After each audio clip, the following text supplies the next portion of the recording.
Hey everyone, it is good to get started and get back here. I am back in my hometown, Colorado Springs, Colorado. Um, Sorry about missing last week, but had to take a week up in Canada to continue Roan's training.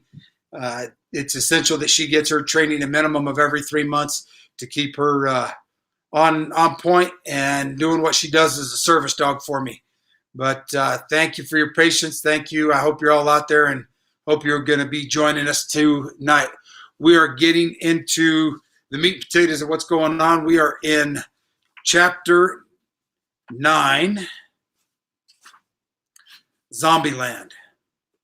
So we will be kicking it off here in just a bit. So I hope everybody else is out there having a good time. I hope you're all doing well with this lockdown. I know, we're seeing a lot of things that are going on that we don't really like. I can speak for myself here in Colorado. We have politicians that think that they think that making this an emergency or whatever they did with this and accelerating the process of COVID-19 and using their powers as executive orders, which is, in my opinion, most of them are unconstitutional. I've talked to a lot of lawyers that agree with that, and it is an overreach of power by the government. We need to halt that. It is not good for either side. So all of you follow me on that note as well, and hopefully you all feel the same. But let's get into Zombieland.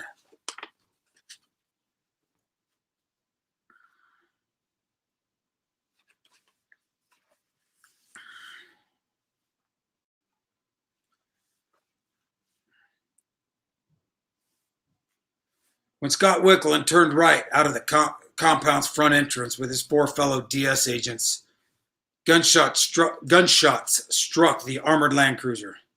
They drove on, but more trouble lay directly ahead.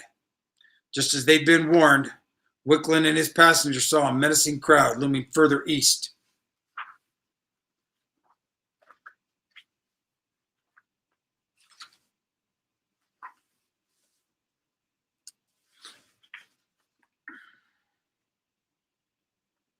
Down the gravel road.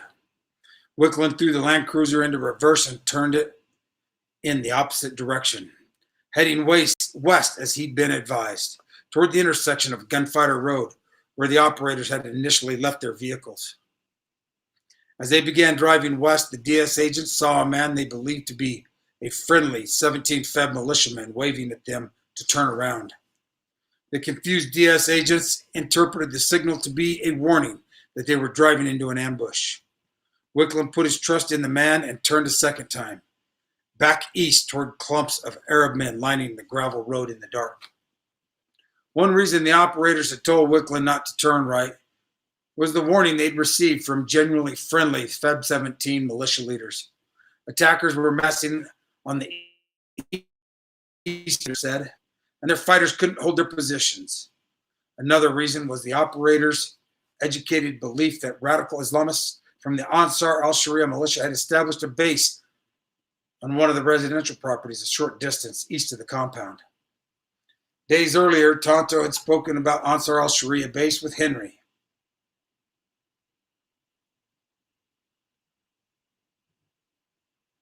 Who'd translated documents that described how the fundamentalist, rabidly anti-American militia had furtively become a neighbor to the U.S. Special Mission compound. The Benghazi DS agents also knew about the neighboring compound, which they considered to be one of the several dozen nearby properties controlled by potentially hostile militias. After the second turnaround, Wicklund drove cautiously, holding steady at about 15 miles an hour. As the Land Cruiser approached the armed men lining the street, none of the Libyans raised his weapon. Wicklund continued, heading east. Less than a quarter mile from the main compound gate, a man stepped into the street and waved his hands in an attempt to direct the Land Cruiser into the driveway. It wasn't clear whether he was a the suspected Ansar al-Sharia based the operators and DS agents had heard about, but Wicklund and his fellow agents suspected a trap. Several called out to keep moving, and Wicklund tried to speed away. Immediately, the men along the roadway leveled their guns and opened fire. Bullets pounded against the sides of the Land Cruiser. Attackers rolled 2 grenades under the vehicle. The explosions rocked the SUV and blew out its tires. Spiderweb cracks spread across the bullet-resistant windows, but the armor held. The men inside remained unhurt, and the Land Cruiser kept gaining speed on its run-flat tires. The attackers surged forward, some firing AK-47 rounds from as close as 2 feet as Wicklund drove on. The windows didn't roll down, so the DS agents couldn't return fire without opening the doors, something they weren't about to do. Dave Ubben grabbed the radio Jack had given him, and he called to the operators at the annex. "We're taking heavy fire. We're on our run flats." Still wheezing from smoke inhalation, Wicklund steered through the crowd and around a roadblock. He neared the end of the gravel road where it reached a T intersection, the heart of the commercial district lined with retail shops. Wicklund turned a hard right at the corner, avoided pedestrians in the street, and ran into a typical late-night Benghazi traffic jam. Fearing that the attackers were close behind, Wicklund steered the Land Cruiser over a curb and drove as fast as he could along the grass and dirt center median. When the street became less choked with traffic, he bounced the Land Cruiser down off the median and weaved through oncoming cars. After a short distance, Wicklund tugged the wheel and shifted the SUV right into the proper lane. As they drove on toward the annex, the rattled DS agents braced again for battle when they spotted 2 cars that appeared to be following them. The first turned off not long after it began trailing the SUV, but the second remained behind the Land Cruiser with its lights off. When the Land Cruiser neared the annex, the second car peeled off into an area where warehouses at the edge of the barren area the operators called Zombieland. As he patrolled inside the annex shortly after 11 p.m., Oz heard gunfire from perhaps a half mile away. That was his first notice that the DS agents were en route. Confirmation came in a radio call from the operators who remained at the compound. State Department is leaving. The annex exterior video cameras showed the damaged Land Cruiser racing down Annex Road. Alec Henderson radioed that they were coming in hot. The security officer at the front gate opened and lifted the steel bar to let them roll in. He quickly dropped the arm bar and locked the gate behind them. Oz could hear the flip-flop and flop-flop sound of flattened tires as he came down the ladder from the roof of Building C. He rushed to see whether the DS agents were injured inside the bullet-ridden SUV. Wicklund steered the Land Cruiser to a stop at a carport between Building B and C. Bob, the base chief, and several annex officials wanted to rush out of Building C to greet the DS agents, but I convinced them to remain inside where I could protect them. I promised to send at least one agent inside for a debriefing. The 5 DS agents stepped out of the SUV looking exactly as I expected from men who'd just been attacked by militants, repeatedly searching a burning building and had driven through gunfire and explosions. I thought Alec Henderson could use a tall glass of water, or maybe something even stronger, and a place to lie down. But Henderson went inside Building C to tell Bob and other annex officials about what happened at the compound during the previous 2 hours. When Scott Wicklund came out from behind the wheel, he looked like a performer of a blackface burlesque, with patches of ghostly white skin peeking out from swaths of soot. His damaged lungs were delivering enough oxygen. His damaged lungs weren't delivering enough oxygen, so Wicklund went into Building C for rest and medical care. I took a quick look at Dave Ubben's injured arm. Ubben said he was fine.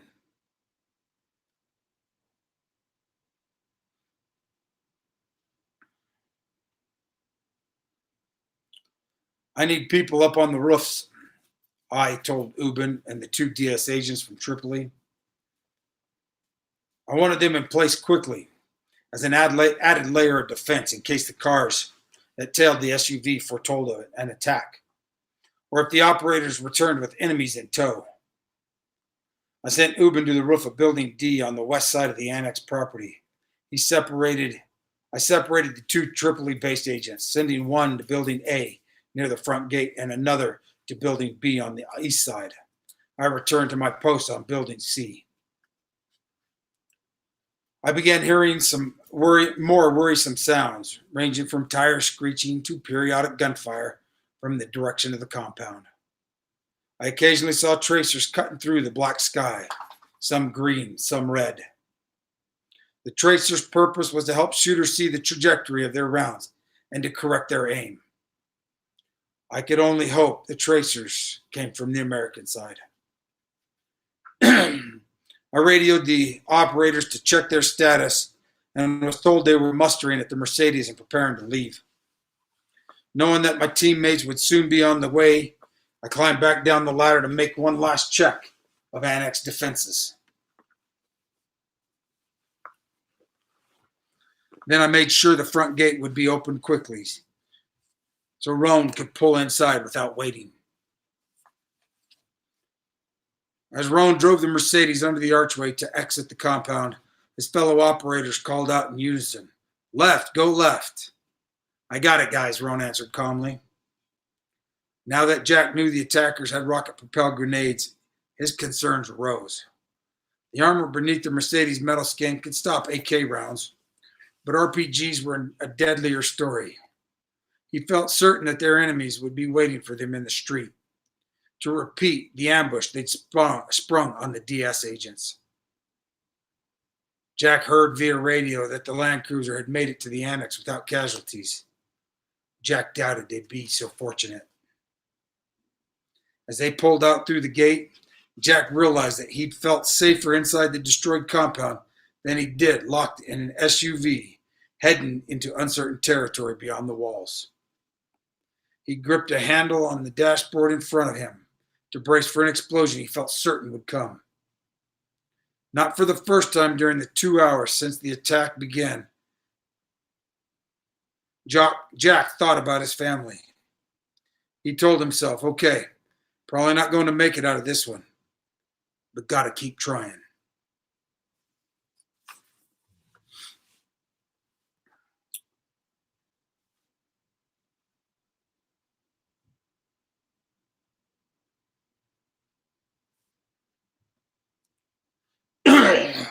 To the operator's surprise, no one shot at the Mercedes when they turned left to drive west on the gravel road.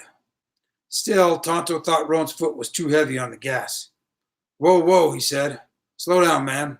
We need to blend. Roan eased off and cautiously approached the Gunfighter Road intersection. He kept the headlights off on the dark street to attract less attention. When the operators reached the corner where they'd left the BMW roughly an hour earlier, they saw several bearded men wandering around, some holding rifles. The operators had no way to know whether the men were friendly Feb 17 members or if they were the militiamen who had been replaced by rivals from Ansar al-Sharia or another zealous anti-American militia. The Arab men stared stone-faced as they packed the SUV. A few covered their features with baklavas.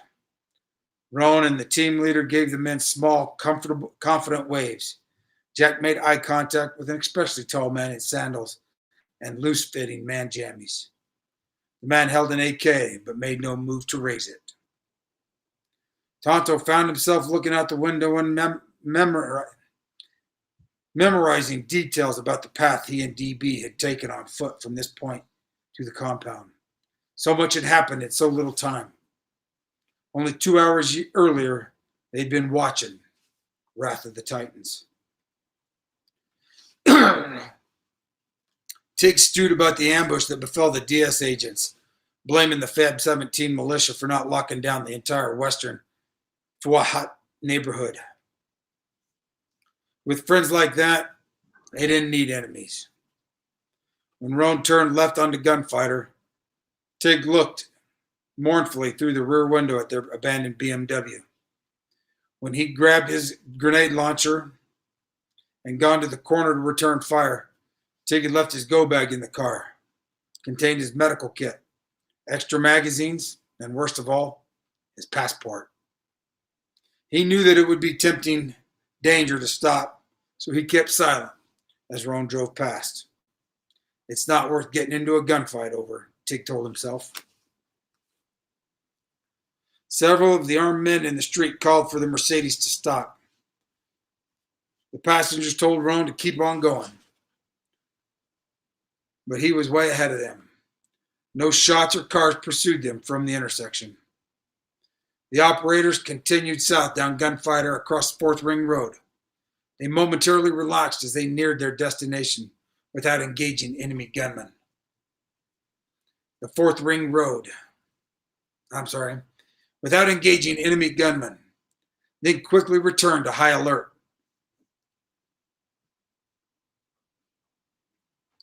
Roan made a few swift detours to make sure they weren't being followed. Tonto pulled down his night vision goggles but saw no one moving in the open fields around the annex. He noticed that nearby Feb 17 base looked desolate, as it often did late at night. The Rancelio Cafe, a neighborhood coffee shop, seemed open, but Tonto saw no one inside. Gates were down and shutters were closed on local stores. With light traffic on the roads and no pedestrians in sight, Tonto thought it looked like a typical night when they returned from a move. Roan, he felt confident enough to turn on the headlights as they cruised along darkened streets. He kept an easy pace with the light traffic around them. The idea was to disguise 3 uncomfortable facts. The Mercedes SUV had a dead body in the back.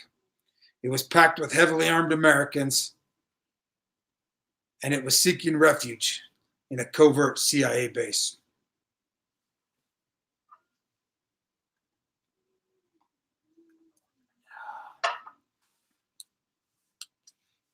When they were 1 minute away, Tonto radioed the annex.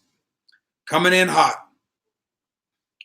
Not wanting to give the misimpression that they were being followed, Tonto quickly amended his radio call. Disregard. We're coming in lukewarm. Roan parked near Building A, and the operators got out. Sean Smith's body remained in the cargo area of the Mercedes. DB made sure someone found a bedsheet to cover. While the team leader spoke with Bob, Henry, the translator, got a well-deserved respite among the non-shooters inside Building C. Others inside the building kept busy destroying classified material in anticipation of evacuating. They also filled dozens of magazines with ammunition for the rooftop and tower security teams.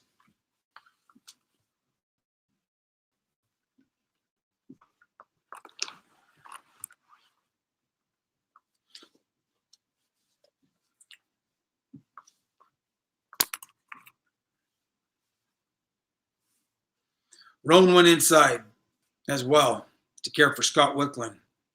The other 2 operators rushed to their assigned battle stations. Before heading to his post on Building B, Tonto told DB he wanted an update from inside Building C to see how much external support and overhead firepower they might expect. Jack moved toward the ladder leading to the roof of Building D. Looking across the grassy triangle where the Turtle family lived, Jack saw the battle-scarred Land Cruiser and considered the DS agents lucky to be alive. At the very least, it was a battered tribute to the engineers who designed the SUV's protective armor. As they climbed to the flat-top roofs, none of the operators allowed themselves to imagine that they were out of danger. Yet several experienced a brief wave of relief. Although everyone at the annex felt appalled from the death of Sean Smith and the disappearance of Chris Stevens, Jack detected an uptick of morale now that all the other Americans were together inside the annex, and none had been injured or killed during the escape from the compound. As midnight approached and September 11th, 2012 neared its end, Annex defenses settled into place. The taller of the two Tripoli DS agents was on the roof of Building A, watching the south wall and the front gate. The view was obscured, so soon he'd moved to join Tonto and DB as they readied themselves behind the parapet on the roof of Building B. The CIA case officer with battle experience in Afghanistan remained atop Building C, soon to be joined there by Roan. Atop Building D were Jack, Dave Ubben, and the second DS agent from Tripoli, a stocky African-American Army veteran. The TL remained inside Building C, with occasional trips outside to the building's patio. The Annex security leader positioned himself near the front gate, but moved elsewhere at times. The three Libyan guards were on their still towers. One remained near the front gate, but the guard who'd been in the northeast tower moved to join his friend in the southeast corner of the property. I was on the move, bringing water and ammo where needed, and checking to see that everyone was in position. When that was done, I moved to the tower fighting position located to the northeast of Building C.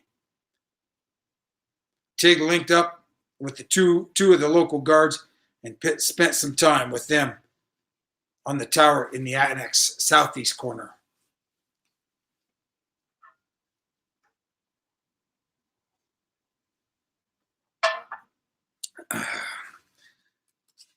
As the Annex defenders steeled themselves for whatever lay ahead, midnight passed and September 11th ended.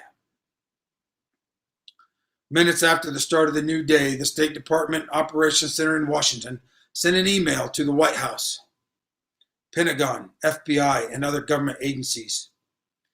The email, sent at 12:06 a.m. Benghazi time, September 12th, 2012, had the subject line, Update 2. Ansar al-Sharia claims responsibility for Benghazi attack. The message said. Embassy Tripoli reports the group claimed responsibility on Facebook and Twitter and has called for an attack on Embassy Tripoli.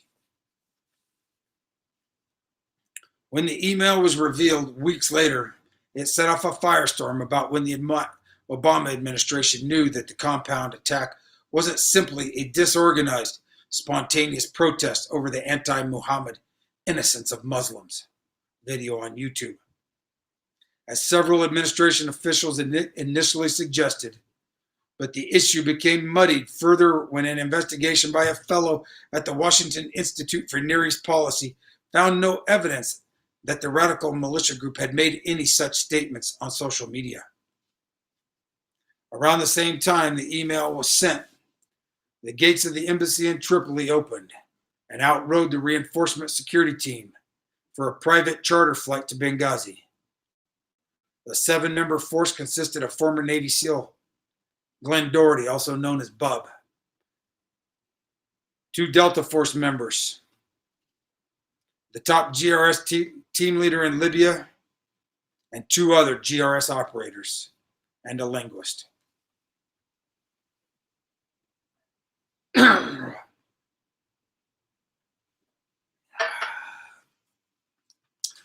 From his position on the southeast tower, Tig asked over the radio for someone to turn on the exterior perimeter floodlights that pointed beyond the annex walls. The exterior lights soon shone, but someone also turned on spotlights that illuminated inside the annex property. Those lights made it easier to move around in the dark, but they silhouetted the rooftop and tower-based defenders, exposing their positions. Equally troubling, the interior lights blinded them from looking out beyond the annex walls to where the attackers might be hiding. Jack got on the radio and asked that the interior lights be switched off. Tig seconded the request. When nothing happened, Jack considered shooting them out, just as he'd done as a Navy SEAL on nighttime assaults of ships at sea. On one mission, Jack's SEAL team received intelligence that one of Osama bin Laden's sons was hiding on a vessel off the coast of Pakistan. They brought in a fast boat alongside the ship, hooked on ladders, and climbed aboard. Their search turned up no trace of any bin Laden. The only shots they fired that night were to kill the lights. Atop Building D, Jack stewed about the lights, but he hesitated to shoot, not wanting to draw attention to the annex with gunfire. As minutes passed that seemed like hours, Jack began to reconsider. Just then, Tig's southwestern tang came raging over the airwaves. Someone turn off the fucking lights. Sheepishly, the annex security staffer called back, I'm on it. I'm on it. By the time Jack stopped laughing, the interior lights had been switched off. The operators on Building B got a kick out of Tig's outburst, too. From their perch on the east side of the annex, Tonto and DB heard a voice somewhere in the distance, chanting and speaking in animated tones in Arabic over a megaphone. Tonto wondered if someone was riling up students at a nearby medical college to march on the annex as a cover for Ansar al-Sharia's militiamen or other enemies of the United States who might sneak in among the students to attack.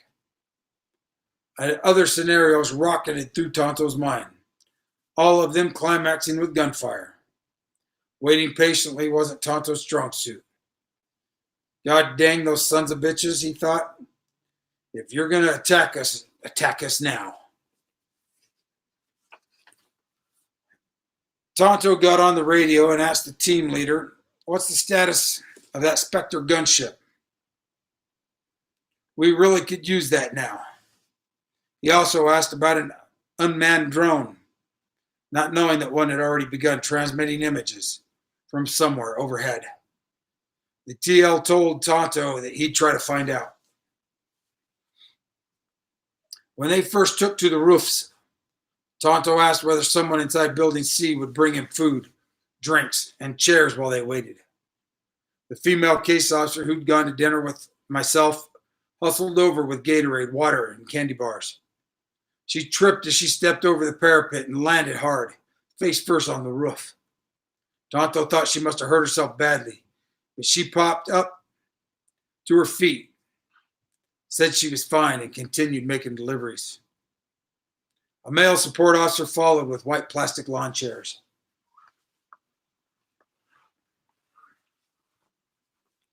Soon after, with no sign of movement from beyond the walls, Tonto decided he could use a grenade launcher to bolster their defenses. He climbed down and searched the vehicles, but with no luck. When he asked over the radio if anyone knew where he might locate one, no one replied. Tonto went to Building C to ask around, but again he struck out.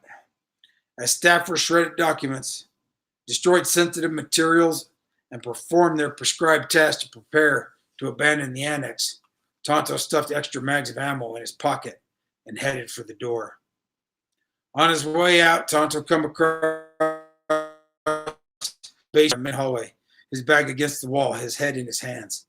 Tonto thought Bob looked as though he'd given up. Even if Bob was talking on the phone, Tonto thought, his body language sent a message of defeat. Tonto shook his head with disdain, but kept quiet. A withering monologue spooled in his mind. As a leader, you sure as hell do not show that. Don't show that to a freaking people that you're in charge of. Maybe you're sitting there talking on the phone, but it doesn't look like it. Find a way to look positive and look proactive. Find a way that everybody's morale stays up. He suppressed a desire to punch the base chief in the face. Standing over Bob, Tonto remembered the BlackBerry the militiaman gave him outside the villa. None of the DS agents had reported losing one, so Tonto thought that it might belong to Chris Stevens. Hey, sir, Tonto said, holding it out to Bob. Here's a phone we found at the consulate. You might want to check it out. The base chief silently took the BlackBerry, and Tonto returned to Building B. Tonto never learned its owner.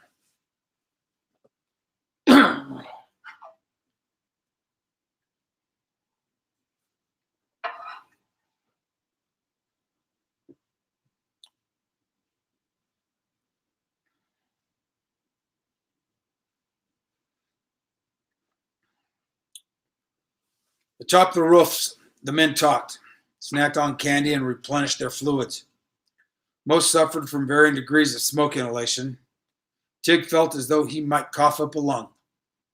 A few went inside buildings for quick bathroom breaks. They checked their gun sights and weapons. They determined their fields of fire so each man knew which area to be watching for attackers. As we waited, the team leader came on the radio to let the operators know that the surveillance drone was overhead. He had no word on the gunship. The TAL asked the men on each building and tower to remove a strobe light from the ammunition cans to help the drones identify their locations. Tonto hoped that the strobes would also guide a gunship, so he flipped one on and placed it in the middle of the roof. But soon after, he abandoned his hope for armed air support.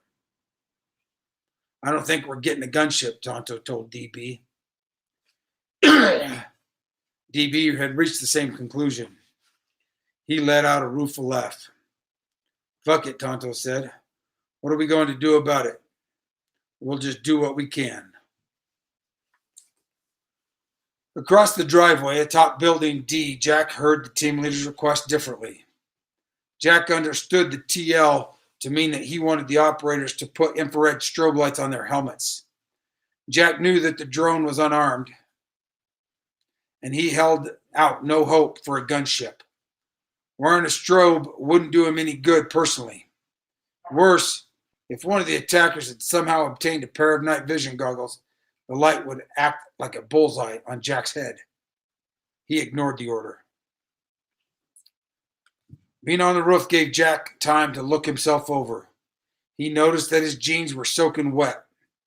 At first, Jack thought he must have fallen in water without realizing it. But then he grasped that his jeans were drenched with sweat. While looking at his pants, Jack saw a large rip on the left leg. The pocket-sized flap just below his crotch hung open to the light. Mediterranean breeze. He had no idea how it happened. He was just glad that the tear wasn't a couple inches higher. When the first muster call came, he pulled on his jeans without wasting time for underwear. As the exterior lights continued to illuminate the area outside the annex, a man who lived in a compound on the south side of the annex road came to the wall opposite the tower where Tig stood. He demanded in Arabic that the exterior lights be turned off. Tig found one of the local guards who spoke English and asked him to translate. The guard told Tig that the neighbor said they should turn off these lights because they are going to know where you are. The comment disturbed Tig. What does he mean, they? Tig wondered. How does he even know what's going on? He told the guard to tell the neighbors to ignore the lights and go back inside his house. The man huffed away. A few minutes later, a Toyota pickup truck and 4 cars sped out of the man's property, one after another. Tig walked to Building C to tell the team leader, but neither knew what it might portend, if anything.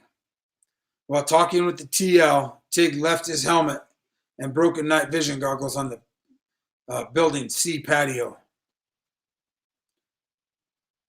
After caring for Scott Wicklund in Building C, Roan radioed calls asking if anyone else was hurt and needed his help. He had no immediate takers, but he told Dave Ubben he wanted another look at his injured arm. An annex staffer noticed Roan prowling through the building, eager to climb to his rooftop fighting position. Roan looked completely at home and in his element, the staffer told Jack later. He moved with confidence and wore a predator's grin. Roan's self-assurance buoyed the non-shooting staffers in Building C, who had finally acknowledged that their lives depended on the operators. The staffer told Jack, he was like, "Yep, we're going to unleash hate on these guys." He was ready to go to war. and he didn't care how many of them were coming. As he watched Roan jock up, the staffer couldn't get over how much the muscular former SEAL with the sculpted beard resembled King Leonidas from the movie 300. Jack understood completely.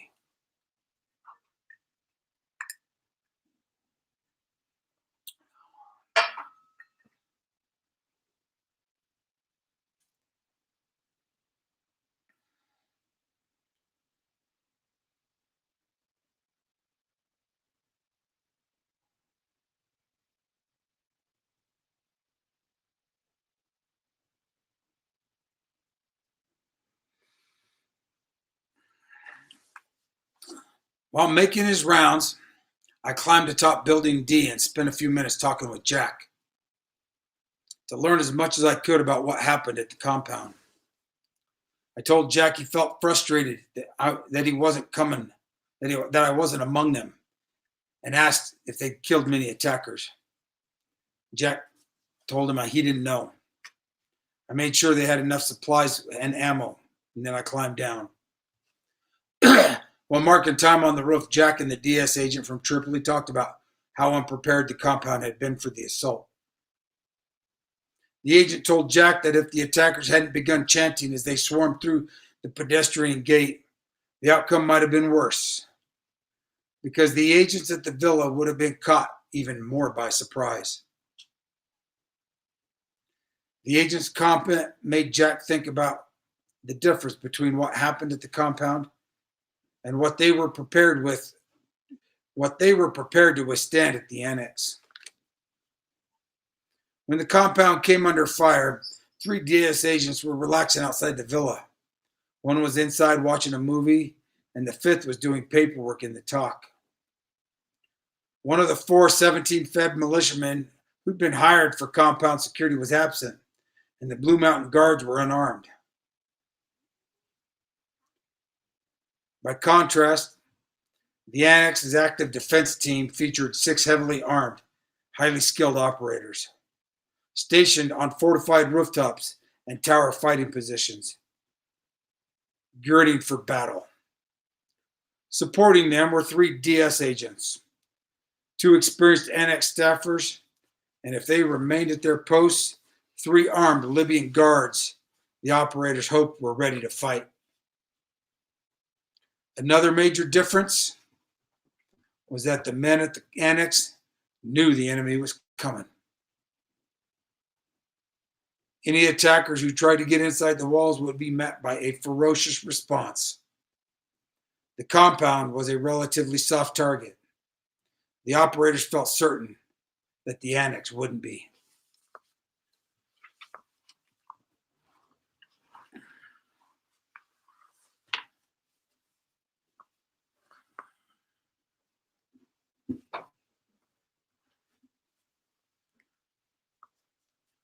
When I climbed down after my talk with Jack, I stationed myself atop the tower platform near the northeast corner of the wall.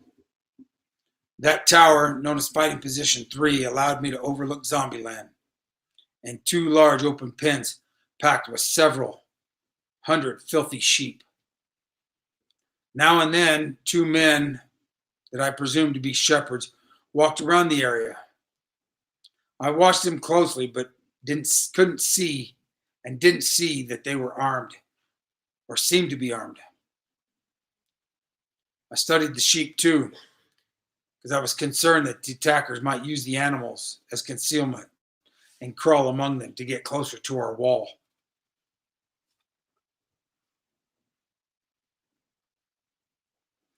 Sometime before 12:30 a.m., Tonto and DB saw a car arrive at a dimly lit parking area on Annex Road, about 300 yards east of their position. The operators often used the lot as a drop-off point for vehicles they needed to have serviced, leaving them there for a British-owned company to collect by tow truck. Near the parking area was a house owned by a family that didn't welcome the Americans' presence on their street. The teenage boys who lived there walked around the neighborhood with their friends, trying to look tough, like a street gang armed with sticks and knives. Sometimes they fired bottle rockets and threw M80 fireworks from Zombieland over the East Annex wall. Another car pulled into the parking lot, then two more. At least two other cars arrived in the minutes that followed. Tonto and DB looked at each other, then slid their night vision goggles down from their helmets. They focused hard on the parking area. The two Benghazi police cars stopped at the lot, but soon drove off. Tonto narrated the events on the radio, punctuating the sequence of comings and goings with a complaint. Hey, the cops are leaving. The other cars remained. Are we expecting any friendlies to come and set up outer perimeter? Tonto called to the team leader.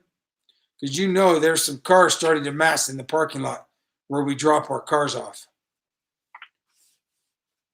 Again, the TL answered, let me check. I'm not aware of any.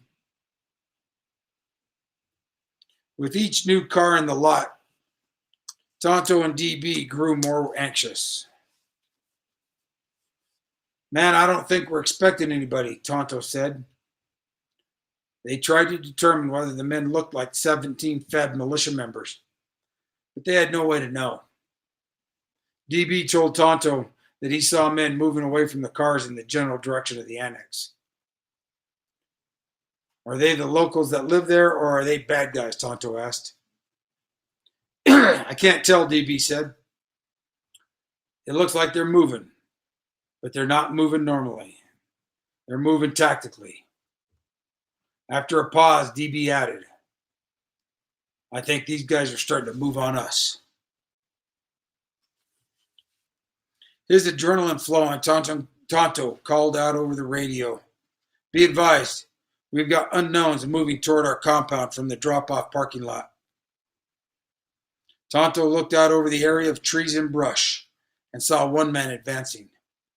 He continued peering into the dark and saw another. Soon Tonto counted a half dozen men approaching. He wondered how many more of them he couldn't see in the dark. The men had nowhere to take cover, but Tonto and DB watched as they tried to conceal themselves by moving steadily from bush to bush, from one spindly tree to the next. Tonto thought that the approaching men's movements resembled kids playing hide and seek. Our pulses began to rise. Tonto repeated his radio call to the team leader. Are we expecting friendlies at all? We got guys moving up on us now. If we have friendlies, I need to know. Tonto, the TL said, I've got no word, no confirmation that there are friendlies. Well, then are we cleared hot to shoot if we need to shoot? You make the call, the TL leader said. But right now we have no friendlies. Roger that, Tonto said. The approaching men increased in number. Some wore white t-shirts, illuminated by the exterior annex lights and the moonlight from above. They glowed a fluorescent green in the operator's night vision goggles. When the men among the trees came within 100 yards of the annex east wall, Tonto counted 9 of them. Still, he wondered if others, perhaps wearing black shirts or hidden in the grove, remained invisible to him. He focused his mind on the fields of fire that he, DB, and the DS agents on Building B had established to ensure that they had cross-covered the area beyond the walls, so their gunfire would spread across interlocking sectors.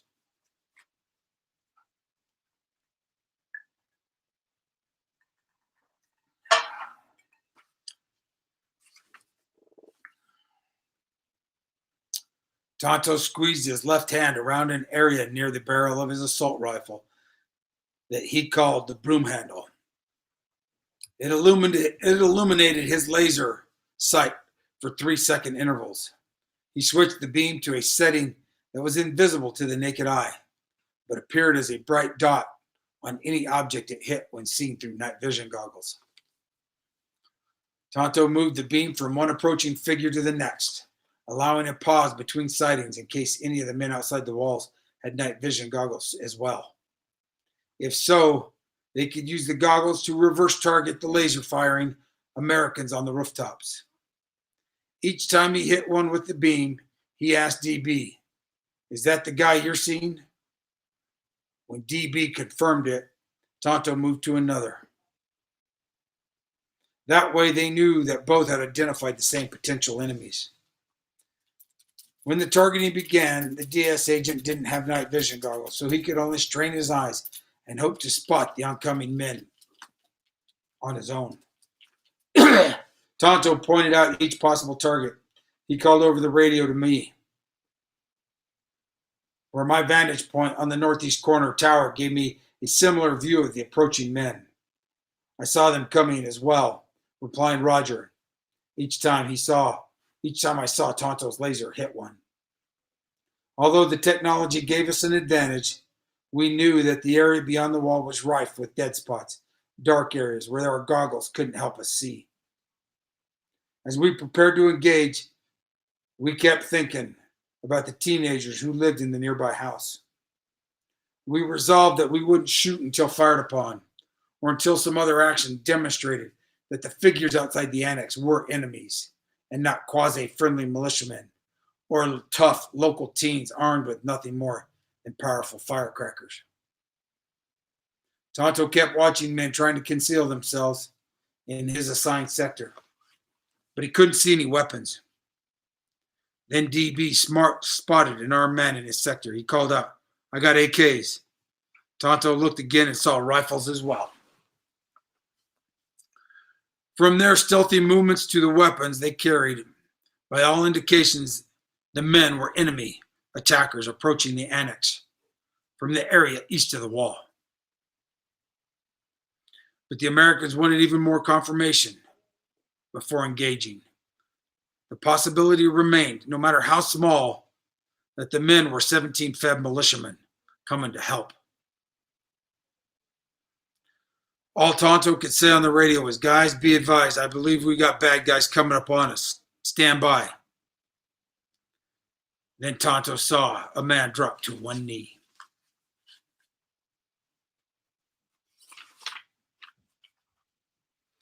Before Tonto and DB noticed the arriving cars and the approaching men,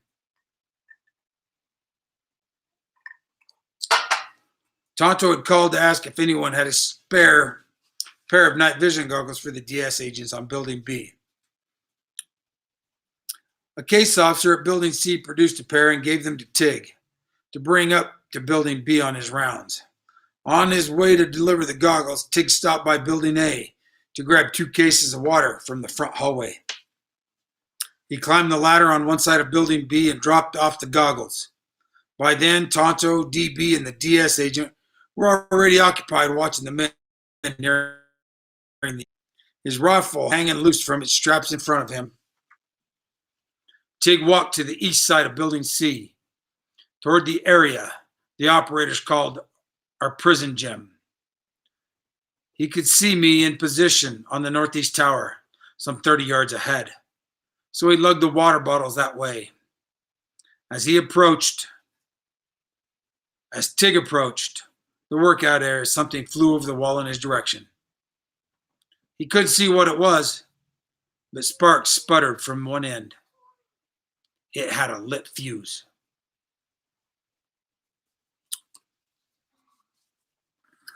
Well, that is the end of chapter 9, and we are getting into chapter 10 this Friday. I hope everybody's enjoying the reading. I'm enjoying reading it. It's been a long time. As I've said earlier, that this is actually the first time that I've ever read the book completely. So it is definitely a new one for me as well.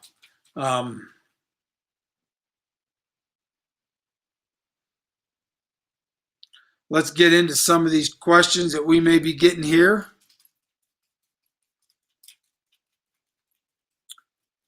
Larry Kinzer. Larry asks, did I work with any of the guys I fought with in Benghazi and other places? No, I didn't. I was at the same place as some of them. Me and DB were at the same place, but we never worked directly together. Me and Tig, oftentimes he was coming in when I was going out or vice versa. But again, we never really worked together. And that's the difference between our team there and your typical military teams that are out there. We didn't, I mean, we got assigned to whatever location based on the skill sets that each of us would bring to that location that was determined by the higher ups. Tig and DB, they had a long friendship of working together in several places around the Middle East, but us as a team had never worked together. I also believe and know that Jack and Tyrone or Roan had a long friendship, both going all the way back to when they were in the teams in the Navy SEALs together, as well as contracting.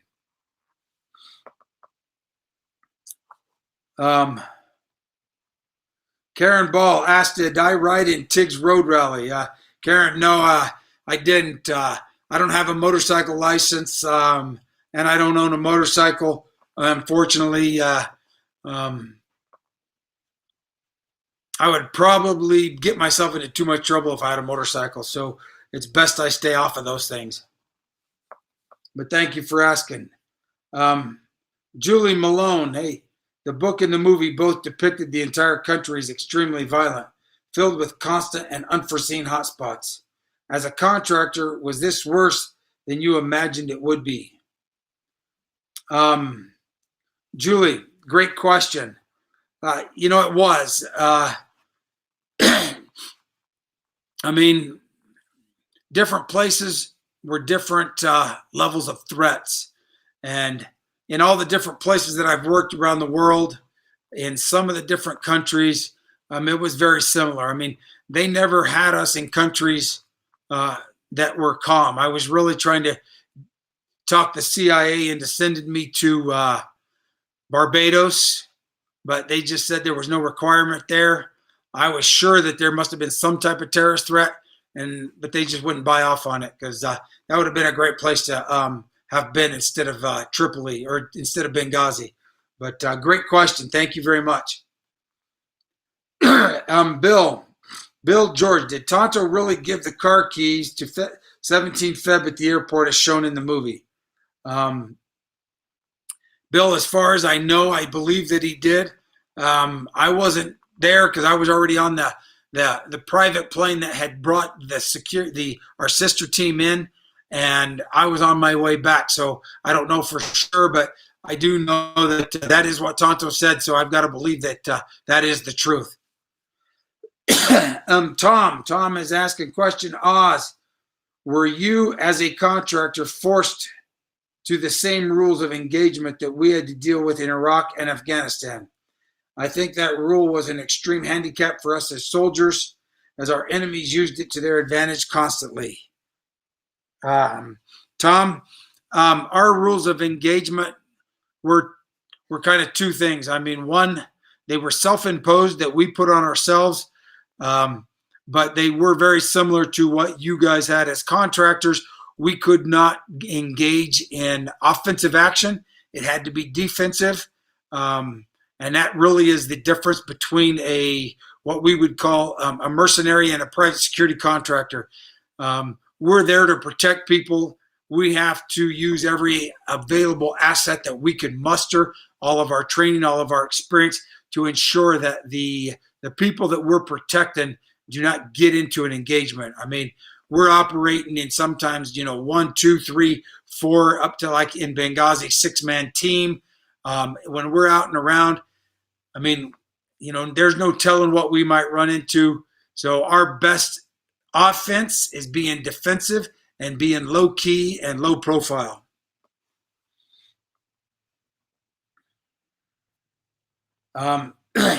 Angelo Lefter, did any of you really think that 17 Feb were going to show up to help? I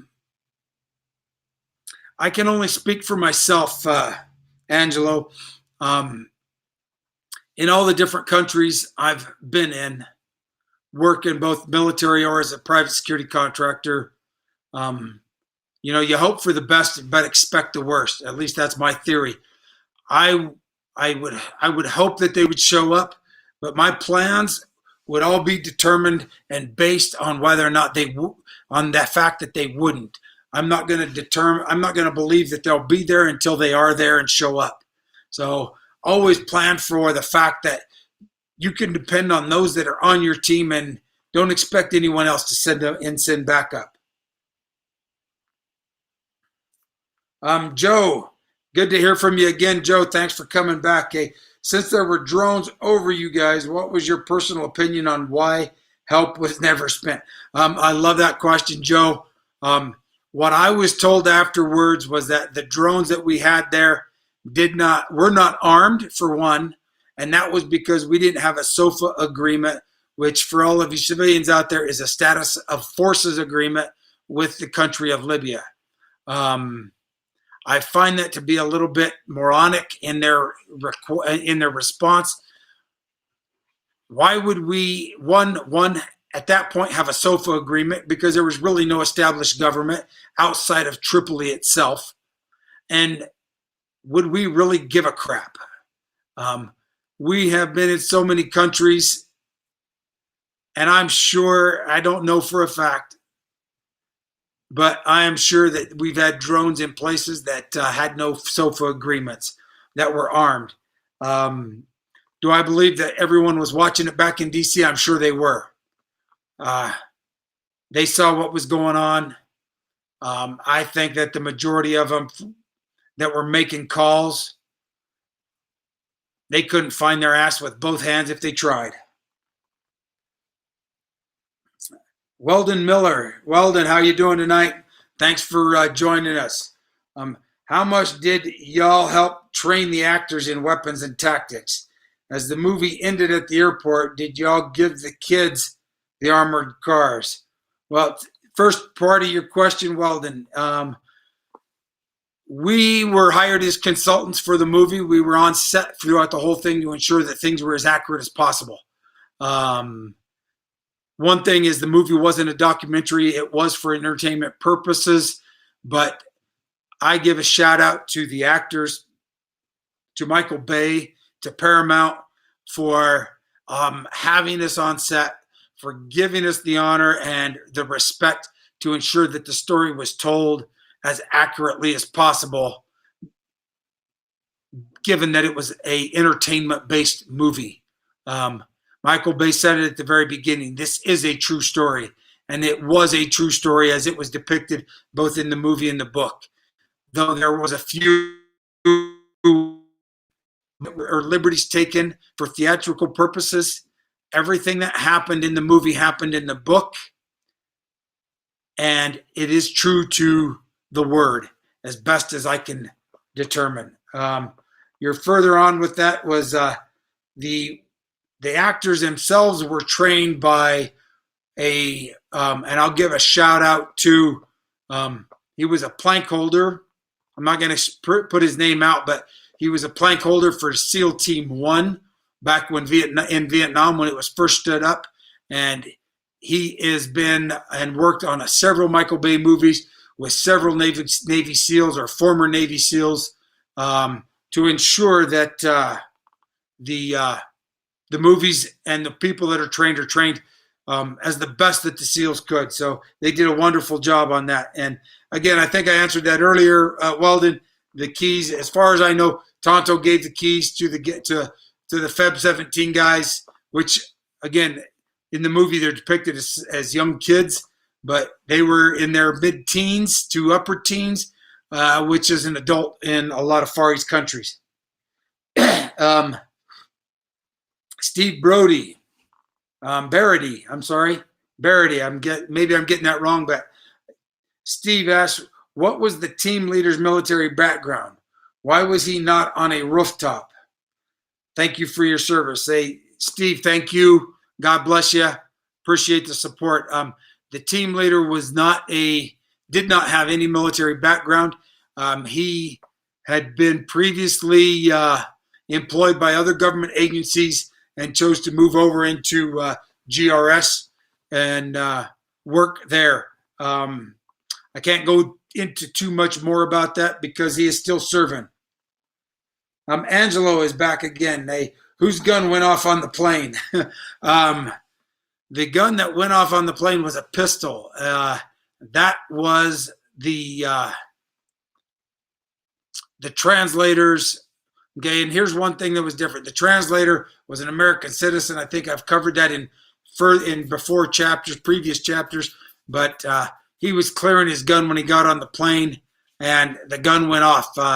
And luckily for us, especially myself and Dave Ubben, I will say, is that round did not penetrate the skin of the aircraft.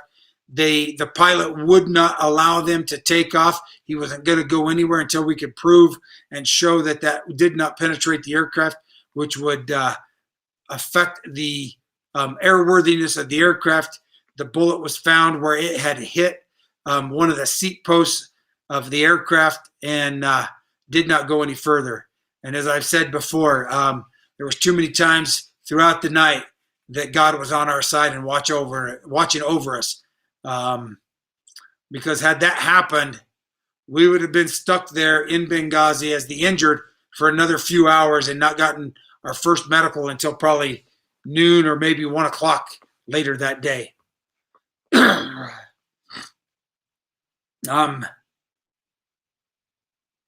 Joshua Perry.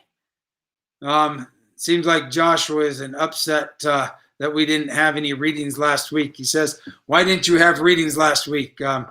Josh, well, unfortunately or fortunately, I had to come up to Canada to Baden K9 and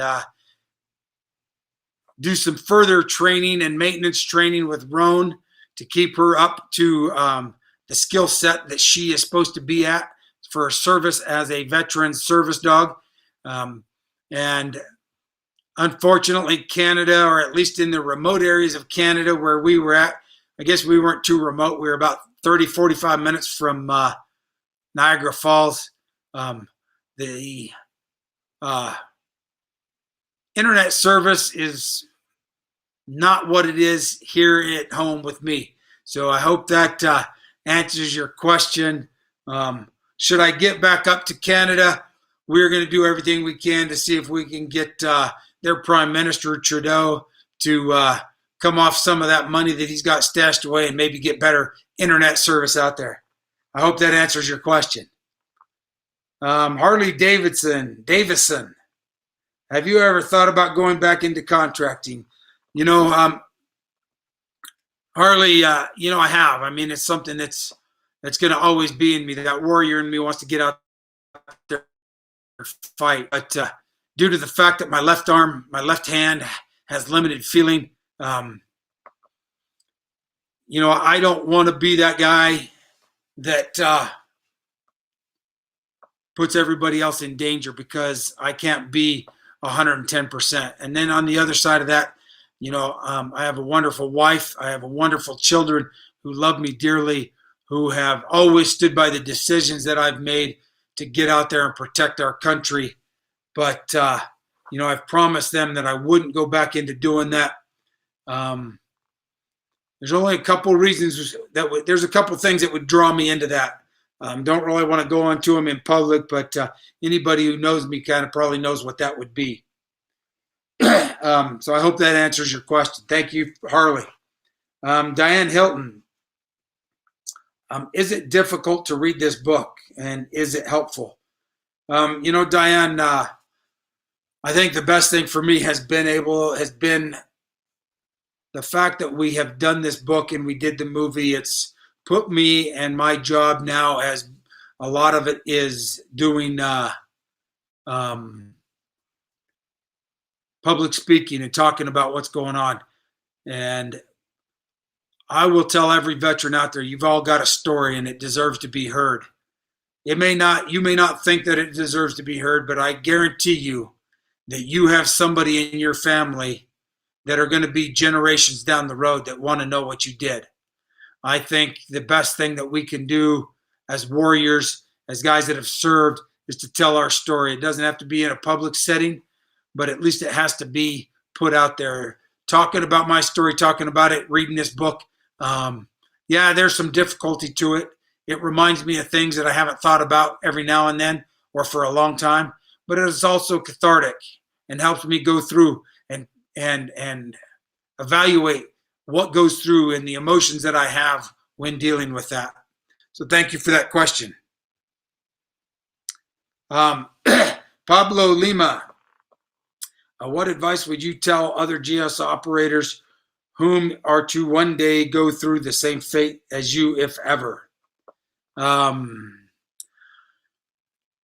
of the things that I would talk about or I would like to pass on is, and if you want, and this I'm going to use this as a promo moment as well, as if you go to Nine Line and look up Oz's t-shirts. I've got a new shirt that just come out this week, and it has my rules. And each of those rules, I think there's 14 on there right now, but they do grow. But one is always know your team. Surround yourself by a great team who you know you can trust and depend upon, because you can't depend on other people sending back up. Always know yourself and seek self-improvement. Remember, stay low and keep your feet moving. If you can see the enemy, they can see you. Cover is not concealment. Also remember that anything worth shooting once is worth shooting at least twice, because ammo is cheap and life isn't. And live by those rules. That's what gotten me through everything that I've gotten through, and continues to be that force that I live by. One of the other ones on there is train until you think that you're fully trained, then train some more. You got to stay on that. James, thanks for reaching out. James says, hey, Oz, at what point did you say let them come? It's very similar to what was going on in the movie. I was in the elevated fighting position that we were just talking about in episode 9 and chapter 9 on in the northeastern corner. And as we saw them start coming up, it was just something that kind of came out through my mind, through my voice, is to myself more than anything. But it's, let them come, because if you want to come find out what the teeth that this sheepdog has that's protecting this place, that's protecting America, you're going to find out exactly what that is. Thanks for asking that. Adam Heflifinger, have you had any contact with the embassy staff that you and the team saved? I have not talked with any of them for a very long time. Dave Ubben was in the hospital with me, and Walter Reed was in Germany, and Walter Reed with me until I got out, and he stayed for a few weeks later. But outside of that, I haven't talked with any of them. Jason Schmidt. Jason, thank you for coming out and jumping in on this. And was the main purpose of CIA in Benghazi for weapons buybacks? The only thing I can go into there is what our purpose is in just about every country around the world. My job was to make sure that the case officers that were there came home alive. Their job was to gather intelligence and atmospherics on various countries around the world. For Benghazi, it was what was going on there. Weapons buyback, it's public knowledge, and it is open source that the State Department at any time was willing to buy back whatever anti-aircraft missiles that they could, because they are so dangerous, and to aircraft not only of the U.S., but of our allies and our enemies. It's not something that you want out there with bad guys. Karen Ball, do you think Hillary will ever be held accountable? She will be held accountable either in this life or the next, Karen. And as far as for me, of course, I would love to see her held accountable here, mainly for the rest of the America, for the Americans that serve in this country, that are citizens of this country, to know that no one is above the law. Do I believe that will happen? I pray that it will, but I also give it to the Lord, and I give it to God that whatever he sees fit to be done to her will be done. And as I said, if it ain't going to happen in this life, it will happen in the next. Carol Mullins, out of Benghazi, do you recall if the flight crew was helpful in your care? So for my out of Benghazi, there was really no flight crew. The only flight crew that was on there was a Libyan lady who was the flight attendant. Her biggest, God bless the lady. She was a wonderful person, but her purpose was to make sure that airplane that didn't get messed up, and she did her job wonderful. One of the GRS team guys came on that was a medic that helped myself and Dave Ubben out. That was what happened on the way to Tripoli. When I got to Tripoli, both me and Dave Ubben were taken to a Tripoli hospital, and our first life-saving operations were by Libyan doctors. From there, later that evening on September 12th, we were where the first American bird showed up was a medical bird that flew into Tripoli and took myself, Dave Ubben, and the rest of the team, and a lot of the the Tripoli embassy staff that were not essential, but out of there, and took us all to Germany. When I got to Germany, I went directly to Lunstel Hospital at Lunstel Air Force Base, and immediately had follow-on surgeries for more life-saving measures. Joe, again, hey, thanks for coming back. Was Bob any help at all? While I was watching the movie, I was so frustrated with him. I wanted to shake him. Joe, Bob, I'm sure what Bob was helpful. Bob had a long, distinguished career with the agency. Bob's history, as far as I know, was probably that he was a great spy during the Cold War. How things worked during the Cold War and the way things were after 9/11, September 2001, was different. And some people make that adjustment better than others. Me, myself, I got along with Bob, but that is just my way of dealing with people is different than some others. Bob was difficult and frustrating to deal with at times, but at the same time, I've got to give a little bit of respect back to Bob, because Bob is in charge of a clandestine CIA base in a country that doesn't know that we exist or know that we're there, of anything like that. So heavy is the head that wears the crown, and those of us who judge from the armchair or after the fact, it's easy to judge when you're not having to be that person that's standing there making that decision at that time. Anybody who's been in a leadership position understands what I'm talking about. But I caveat that with that you can't take the easy way out. If you choose to wear the crown, yes, you got to make those hard decisions. And if you're not willing to, you need to step aside and let somebody who is. And I think that there were some decisions that were made that night that were more worrisome about what was going on somewhere else than what was going on there.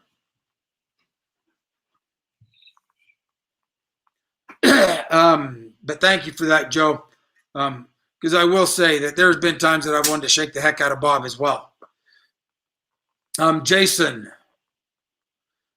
back again. Thank you for the next question. Was the scene in the movie where the guerrillas were bought off the Somalis an actual occurrence?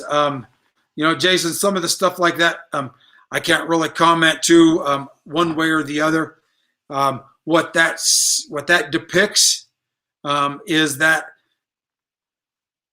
It was open source intel and open source that the U.S. government is willing to buy back any of those type of things because those are anti-aircraft missiles, and we didn't want the bad guys to have them.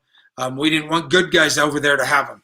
So keeping those under the right kind of lock and key was instrumental and was very high on the missions that needed to be done. Weldon, the transport plane that took the team, was it Libyan transport? And what was the U.S. reason for never helping? Yes, the transport plane that took the rest of the team after we got out on the civilian aircraft was a Libyan aircraft. And the reason that I was told that they never got any help or why they couldn't is because there was nothing in the area that could get there in time. I think that's a bunch of BS, honestly, because if they knew that if they can say that they didn't have anything there that could get there in time, that means that they knew when it was going to end. I think it was poor leadership, lack of ability to make a decision, and decisions being made in Washington, D.C., than by the guys on the ground, and listen to those people that were there that needed the help, that should have got the help. Because I can bet you money that there was several military organizations that could have got there in time. Now, I will say, I am not blaming that on the military, because under the way we operate in the U.S. is, if there is not a active military component in a country, the State Department is the organization that holds seniority over DOD. So if the State Department wants help to come in, or if there even if there is military assets in that country that aren't a part of State Department, if State Department wants help, they have to ask for it. There are groups that support State Department directly, and that is up to the leadership of the Secretary of Defense, or of the the leadership of the State Department and the Secretary of State to make the call to bring them in. That is where I hold that there.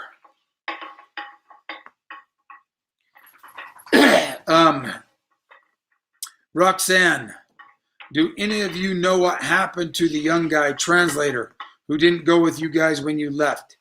The annex building, he went home to his family, or Benghazi. Bless you all. Roxanne, so this is one of those the theatrical liberties that was taken. So the translator in the end was the translator was an American citizen that came back with us. In the movie, that character is kind of combined, or at least that action of that character is combined with what the gardener did. The actual gardener that took care of our compound, that was a Libyan national, did stay behind. So when they wrote the movie and the screenplay, they combined those two parts to ensure that there wasn't an overabundance of personnel on the scene, because it gets convoluted when you're trying to tell too many stories, and that allowed the story to still be told and show that without having to add another character into the movie. Paul Kitko asks, Oz, did the 3-armed Libyan guards fight with you until you left the annex? No. Most of the Libyan guards took off and hightailed it out as best as I know. Weldon asks, are weapons that easy to obtain like on the market scene? Yeah, they are. I mean, when you're talking about the black market scene in a lot of these countries, especially those that have no law, that are pretty much lawless, that have no government entities or government support as it was. You know, when Gaddafi got overthrown, everybody and their brother went out and grabbed as many guns as they could, because you know what? They knew they could grab them out of the armories that were prior military of the Libyan army, and that's what they were selling. Julie Malone, will you please write down your rules on your Facebook? Those were great. Yes, I will, Julie. They are on my Facebook. They're on the back. I think I posted today both on Instagram, and I believe that it was posted tonight on Facebook and all the different social medias that I have of the T-shirt from Nine Line that has been released. But you can gain those from there, and I will make sure that they are posted as well separately by the week's end. Caitlin Facemeyer, in the movie you hear people say blue. What does it mean? Caitlin, I'm going to have to call ignorance on that, because I don't remember seeing that, but I have to apologize. I've only watched the movie completely from beginning to end once, and that was at the premiere. So I have to apologize for that. I will look that up and see what that is, and I will get back to you on that. Joe, thank you for coming back with this question. I like it. It says, do you think the entire story of all the details will ever come out, including the inept leadership of Obama administration's shortcomings? Yeah, I do. I believe that, there's a lot of guys out there that know things that happen behind the scenes in different areas where there may have been, where I believe there was military support. A lot of them are probably still serving this country and have sworn an oath and have the integrity not to talk about it right now. But at someday, just like in past instances, whether it be like in Vietnam with the My Lai massacre, the true story of all that didn't come out until after all of those people that were involved in the units where that occurred came out and started talking about it. But I do believe that someday we will hear more about it. And Joe, rest easy that as long as my heart's beating and I'm breathing, I'm going to do everything I can to find out more about what had happened and what didn't happen and why, so I can share that with the American people. Heather Spadeskis. Hey, Heather, shout out to you and your wonderful husband. Heather's husband, me and him served together in the Marine Corps, so a shout out to you guys. Has Hillary or Obama ever reached out to you or the team regarding Benghazi? No, they haven't. I would really like to meet her and have a few questions for her. And in that nature, if that ever did happen, I would be as respectful as I could in asking those. But hopefully someday that may occur, but I'm not going to bank any money on it. Caitlin is coming back again with another question. Again, thank you, Caitlin. Is how well did the actors that played Bub and Roan do in portraying them? To every actor that played any one of us there, I have got to give them very big kudos. They played each one of us, especially Bub and Roan, in a very professional, very thorough and understanding manner. I mean, they really got into and delved into their part. And through that process of learning how they do that, I've gained a lot more respect of what it takes to do what those guys do. So thank you to them and give a big shout out to them. Roxanne, why wasn't there a variety of weapons available for you guys at the compound or annex? Well, the compound at the that's up to the State Department what's available to them, and I know the guys there had been asking for heavier weapons, but just were never given them. For us at the annex, we had about everything that we could have had, and understanding that we are in a defensive nature, and it's the nature of the job that we do. But that is why you have guys that were trained like we are there, because it isn't necessarily the size of the gun that matters. It's the way that you implement it. Weldon asks, your service dog, Roan, what type is she? Roan is a Baden Canine Belgian Malinois.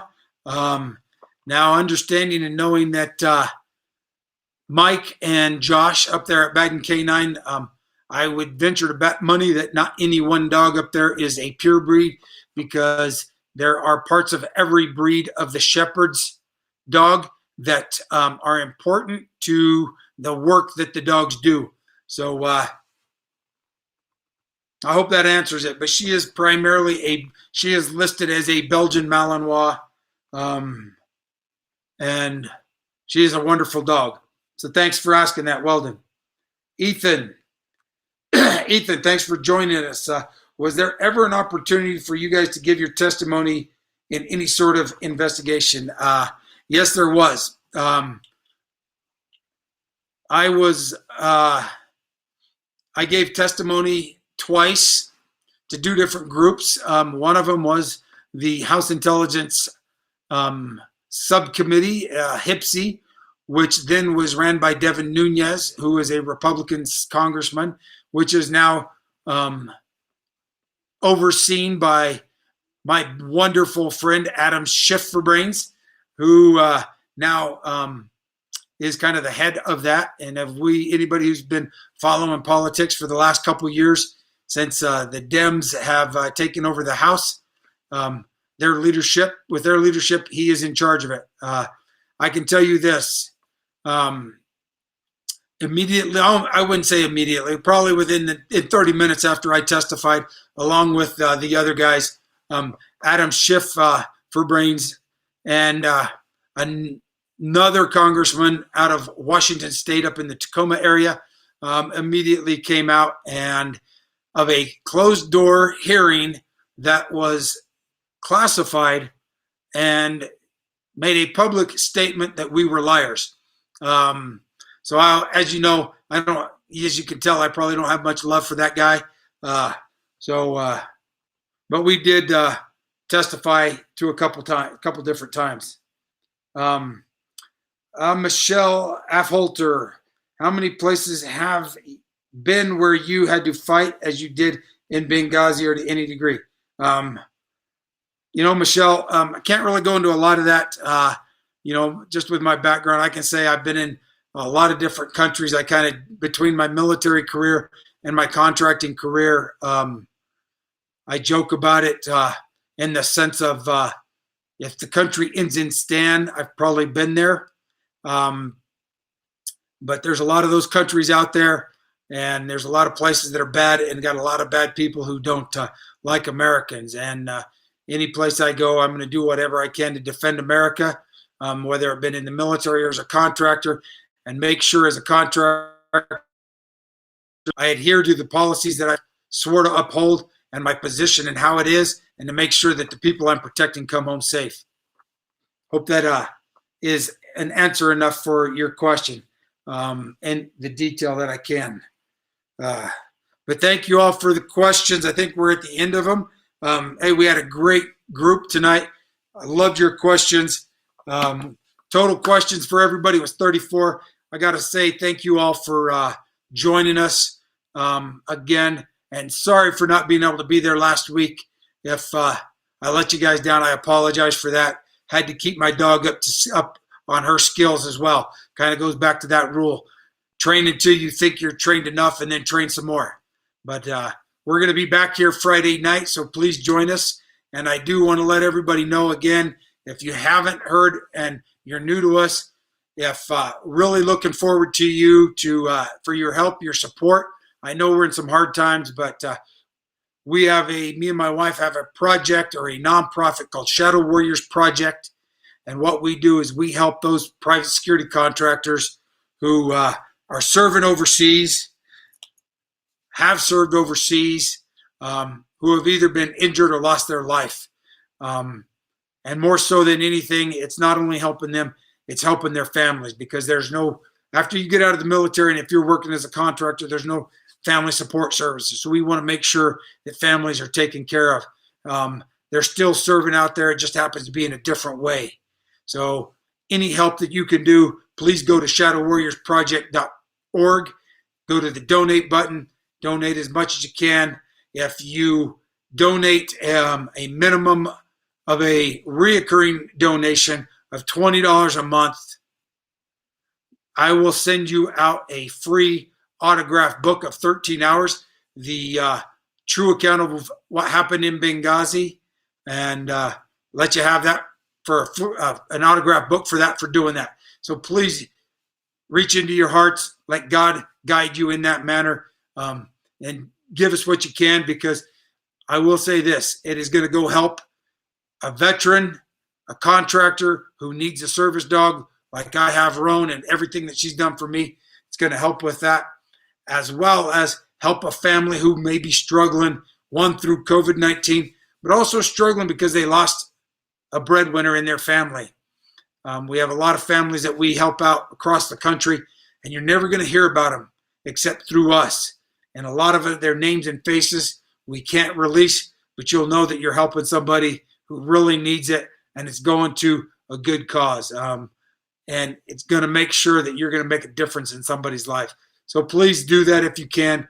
God bless you all. Thank you for joining us, and really looking forward to seeing you all again and hearing from you Friday evening. We will be back at 6 p.m.